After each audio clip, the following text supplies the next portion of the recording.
આજનો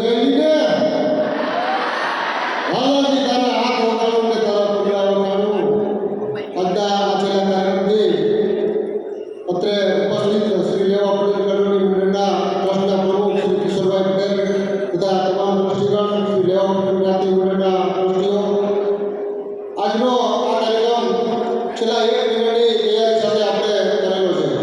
ખૂબ સરસ મજાનું આયોજન કરવામાં આવ્યું છે. એક એક કૃતિઓને તમે જુઓ તો અમે ખૂબ મહેનત કરેલી છે, ખૂબ મહેનત કરેલી છે. કારણ કે આપણી પાસે પૂરતો સમય હતો.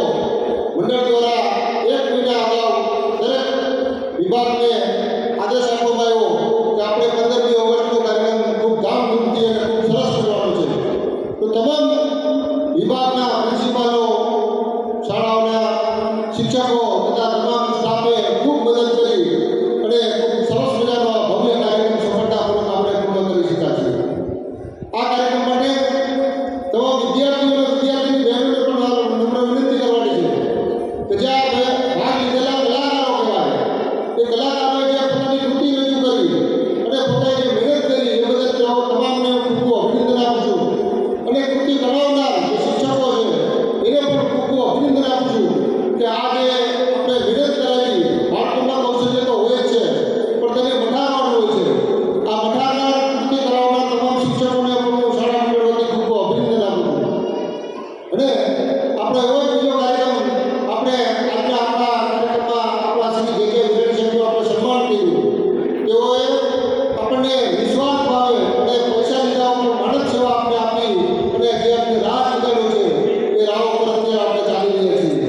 તેઓની એક અત્યંત ઝીણવટભરી દ્રષ્ટિ અને કાર્યક્રમની કઈ રીતે શરૂઆત કરવી, કઈ રીતે સફળતા સુધી પહોંચે એવી પોતાની જે આપણી સૂઝ છે એ સૂઝ આપણે આપી અને રસ્તો બનાવ્યો છે.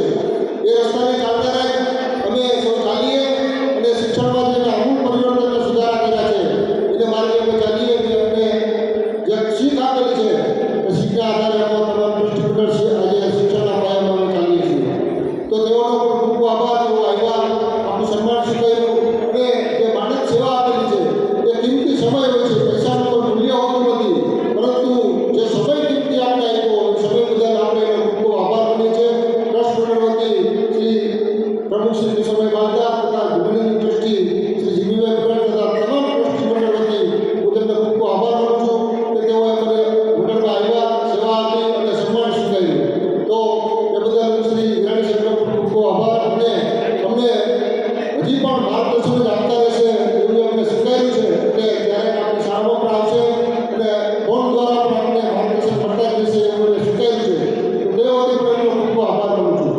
આ ઉપરાંત જે આપણને શિક્ષકોએ તૈયાર કર્યા છે કૃતિઓ અને જે કાંઈ